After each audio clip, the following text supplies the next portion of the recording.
People Lane Jensen and Dale Weber, you want to come up?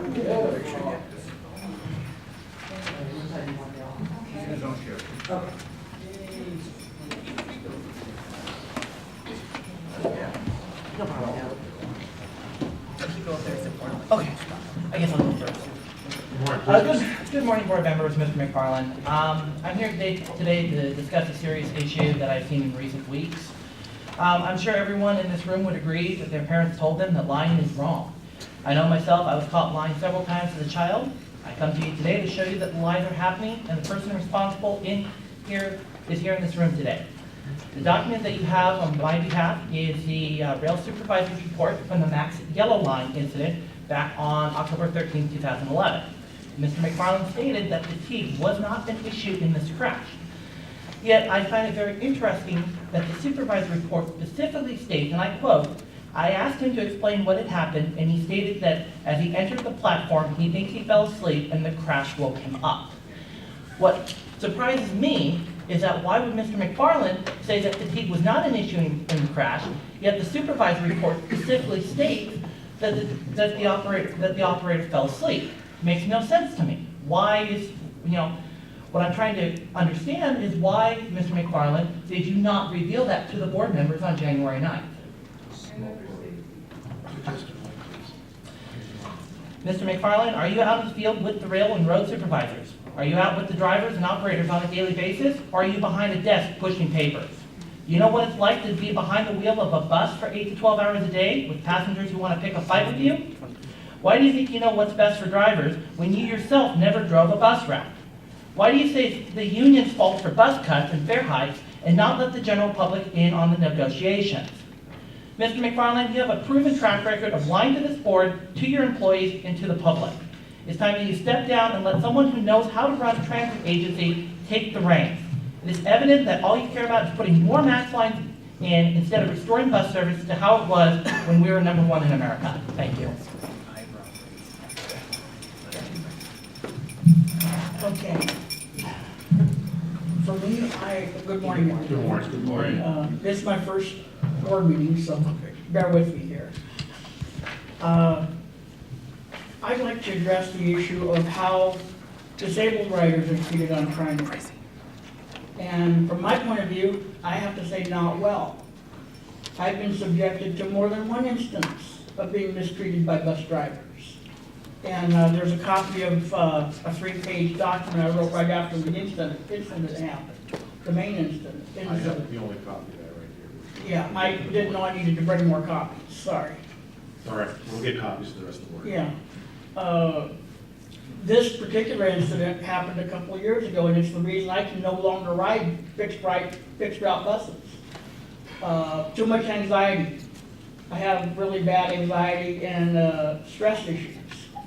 And just seeing a bus pull up to a bus stop starts to set me off now. It's so bad. The whole issue was totally mishandled. I wasn't even listened to.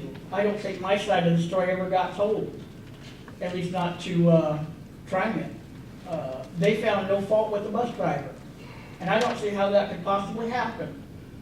Because that bus driver, all I was asking her to do was her job, nothing more. I wanted to have my check properly secured, which is my right under the ADA. And I do know the ADA, what it says about these issues. This driver outright refused to do her job. She just refused. And I was treated like I was the problem, which is not the case. And I'd like to understand why that happened that way. Why I was not treated properly. Why I guess it was the transit police didn't even listen to me. I never got to tell my side. That's why I wrote up this document right after the incident happened, after I could come down far enough to look at it objectively. It took me a few days. I had to go to the hospital because of this incident. And I'm starting to get nervous about it right now. Just bringing it up affects me. I haven't ridden fixed route buses for over 2 years because of this. And I use the Lyft service because I never had a problem with them, with the Lyft drivers. I just like to know what's going on with the drivers. It's not a uncommon thing from my point of view. I just want to ride and get where I want to go. I call it abuse is what I call it. Outright abuse. I charge TriMet with abuse of disabled people, like myself. What does TriMet say to that? Mr. Weber, thank you for your comments. Did you bring this to the board's attention or anybody else after your? Oh, yes, people at TriMet have seen it, Okay. the exact document. Board President, we'd be happy to take another look at it and respond.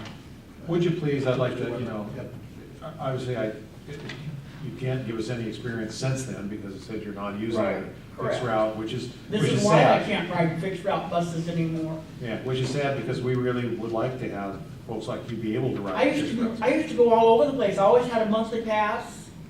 I mean, I know the system better than some drivers.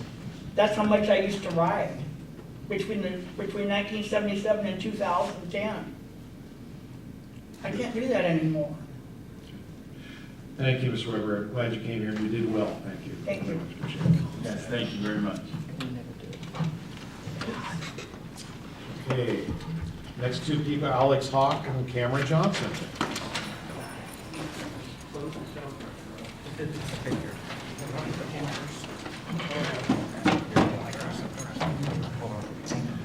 morning. I just want to say Alex Hawk for new board member 2013.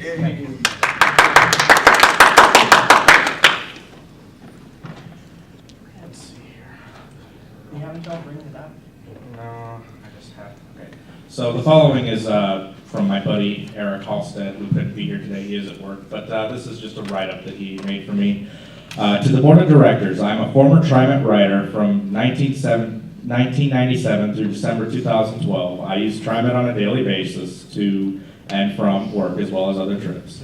I am no longer a TriMet rider. I am what you call a choice rider, having chosen TriMet over my car because of the cost of driving and parking. But after years of TriMet arrogance and disdain towards bus riders, the cost is nothing. It is nothing compared to the absolute frustration I have endured riding 20-year-old unreliable buses whose roofs are leaky and drop water on my phone and book, buses that break down in the center of the road, and transit supervisors who spend more time lighting a cigarette than helping those riders stuck on the bus as other buses drive on by without helping. Buses without air conditioning despite 100-degree weather and feeling bad for the operators, hoping they don't endure heat stroke and an ambulance ride to the nearest emergency room. Bus stops that remain unimproved. TriMet cries poverty, yet at the same time, it's blank check after blank check for Max Light Rail, for the City of Portland streetcar system, and for the failed West Commuter Rail project. No amount of money is enough when it comes to those projects where you, the board of directors, seem to place a higher importance because it's another entry on your resume.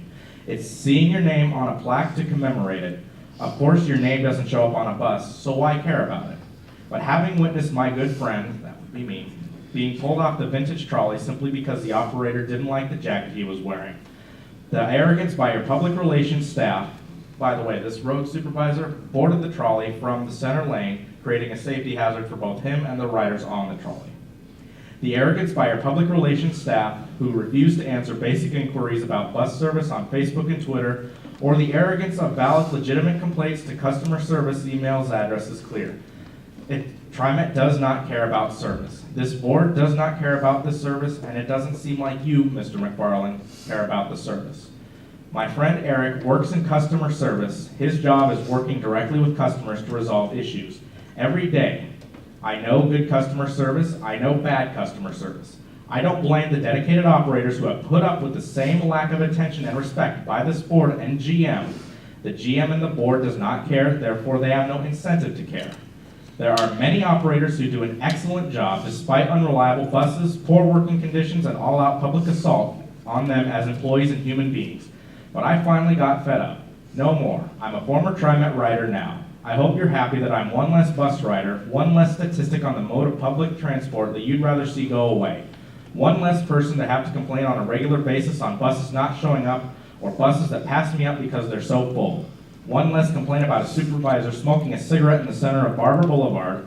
One less complaint about the 94 buses being so old and not running the snow route properly. One less complaint about the 30-minute it takes to transfer between the 12 and the 94 in Tigard, which of course, before September of last year was a 1-minute stop. Respectfully, Eric Halstead.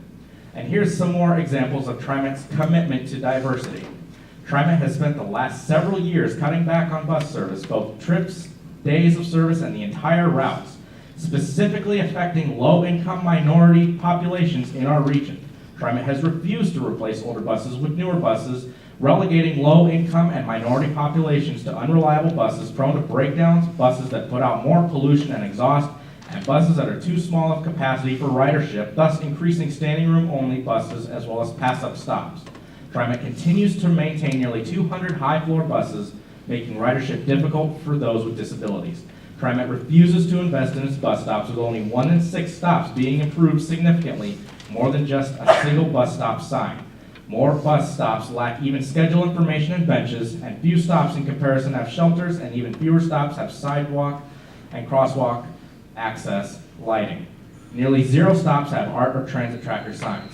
Meanwhile, TriMet has no problem with the $165 million capital project known as West Commuter Rail, a system that serves largely wealthy neighborhoods from Beaverton to Wilsonville, white-collar business parks that are primarily 8 to 5 job centers that cost $7 per boarding ride, despite costing $2.50 that TriMet charges, which is 7 times that of a bus rider, provides plush seating, free Wi-Fi, and fully improved stations with oversized shelters, benches, transit tracker signs, and even art installations and larger park and ride Alexander, I lots. have to ask you to wrap up. Speaking on behalf of two Yes. people, yeah. Yes. To add insult to injury, West does not allow cash riders to ride. The ticket vending machines only accept cards, all for the low price of $10 million a year. TriMet continues to use regional transit funding to pay for the streetcar to the tune of $10 million. The streetcar serves wealthy, high-class condo developments and more white-collar jobs. The streetcar is duplicate to bus service on the entire route, but is operated solely for TriMet to cater along to a selected group of ridership who refuses to commingle with minority groups on the existing bus lines. Thank you. I didn't get to read one. That's bored. Cameron. Hi. I'm sure I've seen you so many times that you probably know who I am by now. Or at least I hope you've been paying that much attention. Judging by the impact my words and the words of my fellows have had on the system, I'm inclined to think otherwise. In fact, the vast majority of the speeches people make are pointing out flaws in the system, and yet none of them are actually being fixed. I find that remarkable. During the issue of the overtime, which thankfully the union was complying with, one-upping TriMet, the general manager seemed to react with surprise and denial of knowing the whole situation, claiming not to be aware of the overtime situation happening. When I heard this, I was stunned. I asked myself, why in the name of all that is holy does the general manager not know what is going on in the system? Yeah, I may be a bit misinformed, but is that not his job? Sorry. My God, if I did any job, even a tenth like that, I'd be kicked on my all-powerful ass so fast I'd never know it was in the air. And yet the board members don't hold him responsible. They're afraid that even so much as let him know that his actions in the situation, or lack thereof, are blatantly unjustifiable. I've been kicked off the stand and had my credibility slandered by TriMet's management, and yet apparently McFarland has done nothing wrong by doing what he's isn't doing. TriMet is notorious for going on brief health and safety kicks after they've been caught seeing no evil in the flawed system. Yet there's such a lack of awareness beyond what they've been called on that doesn't seem to matter. Some of it is what I've seen spoken on repeatedly, and what I've spoken on. The increasing infrequency of your buses, the disappearance of your routes and route segments. In addition to forced transfers, they leave the riders in the cold, in the sweltering sun, in the rain, and in the dark. They're vulnerable to both weather and any criminals that may be passing by and would like to get assault on their record. Add in late or even disappearing buses, people struggle to get to grocery stores to buy healthy food, or they miss and are forced to cancel doctor's appointments.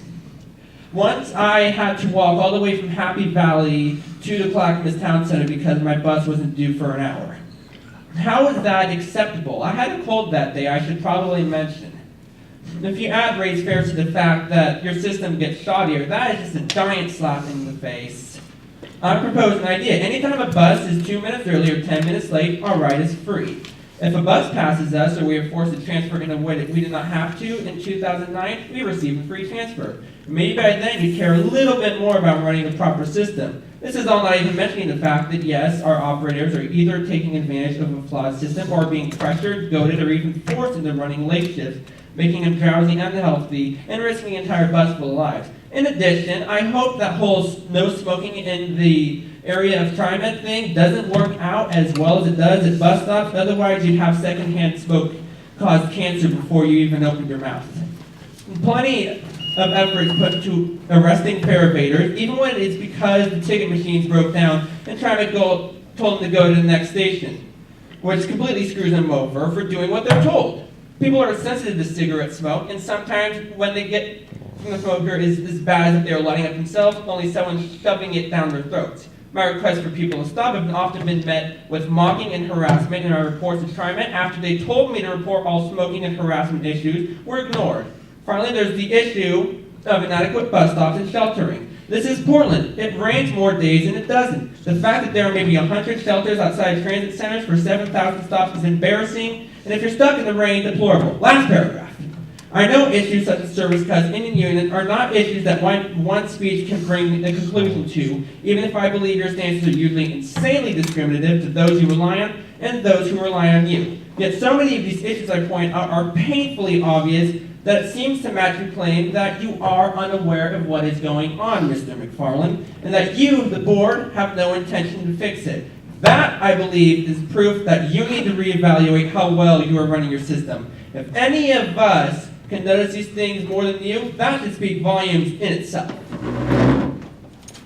Oh, and by the way, driver Ellen Fox drives a 3517, runs an online blog slandering myself and pretty much everyone on this left side. Did she get me? Just saying. No, not you. Aww. Just saying, that's Bullshit. not cool. All right, the last person wanted to address us today is Al Joy La Rochelle. What about me? I signed up.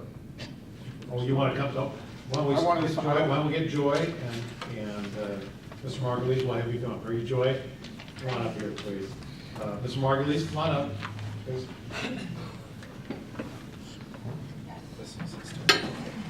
Good morning. Good morning. I want to thank you, President Warner, and the board members for giving me this opportunity to present my concerns. My name is Joy La Rochelle, and I am an ATU 757 liaison for the Lyft property at Washington County. My concerns are focused on the INIT system recently installed and implemented in our Lyft vehicles. There has been not sufficient training for our drivers to operate this system. They give us a 2-hour training session. I've had several complaints, not only from my yard, but also I've been told from the liaison officer at the NELA operations that they too, or she too, has had experience with drivers complaining that they're not feeling like they're getting adequate training. They're not comfortable out there on the road using this system. The system is not being adjusted to allow for this learning curve. This creates an undue stress on the operators with an unfamiliar system. And I don't have to probably tell you, you've probably heard stories about the stressors that are out there for drivers. I mean, we have many, many stressors. And this is one that can be controlled just by knowing enough about the system that we're required to use and giving us proper training so that we're comfortable with that. Even as we put new operators out, when we have new operators come in, they're given 2 to 3 weeks of training before they're allowed to go out and be on what we call their maiden voyage, if you will.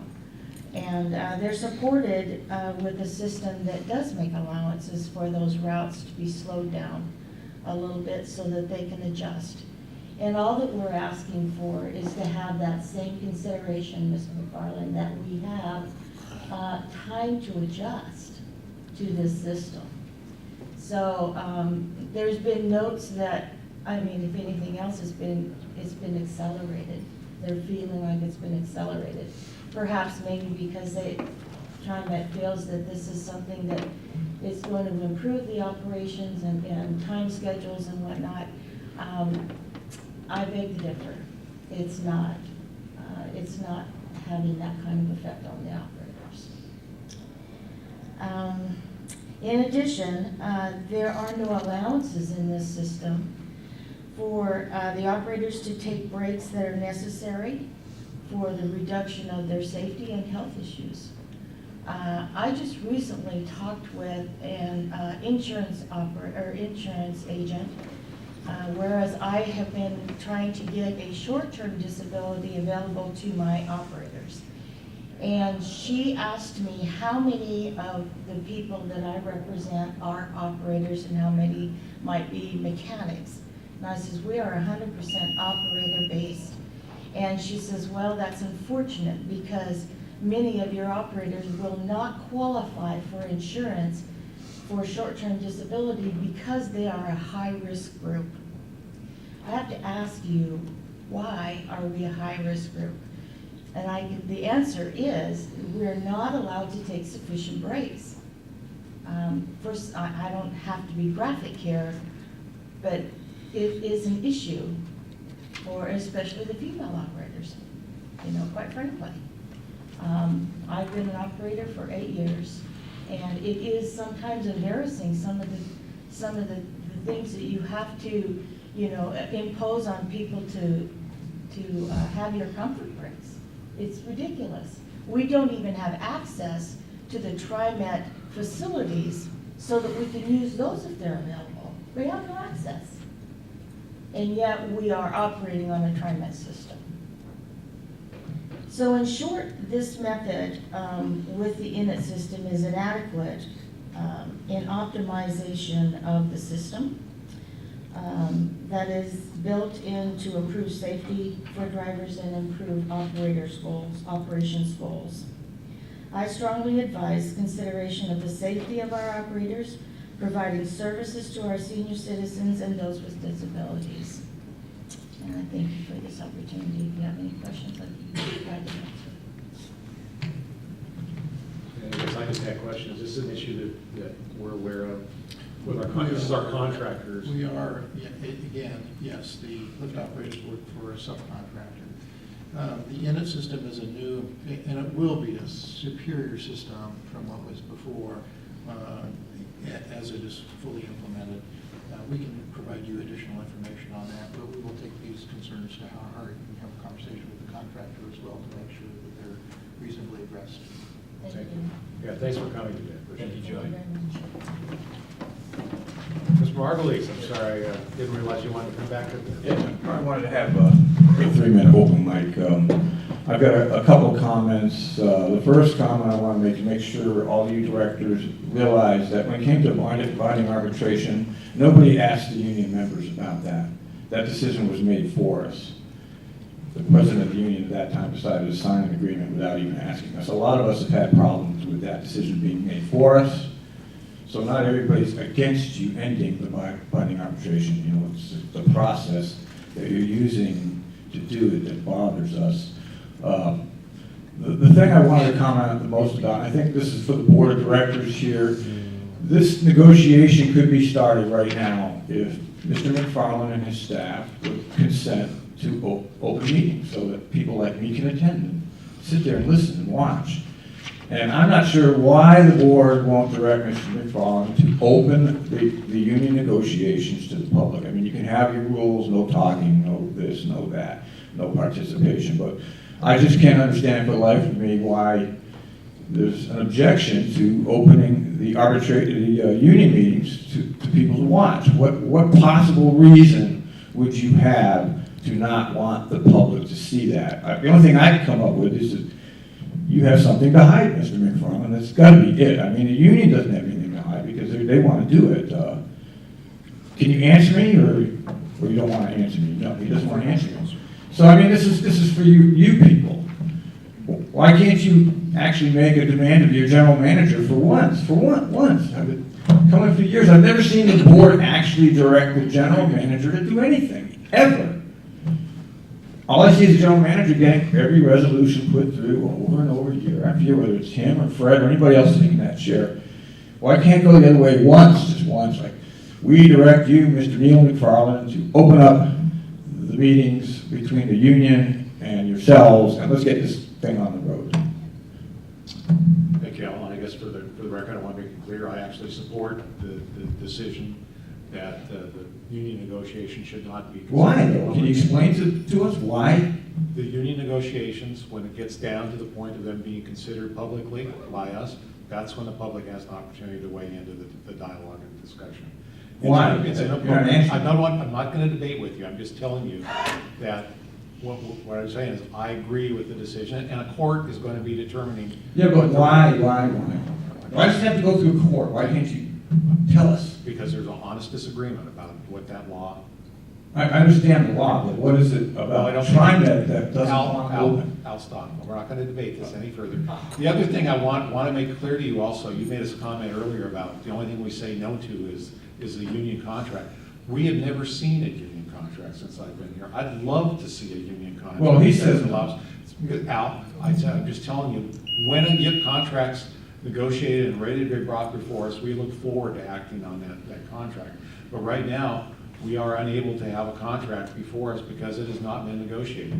We know what I'm talking about. Okay, thank you very much for your comments and suggestions. Anything else?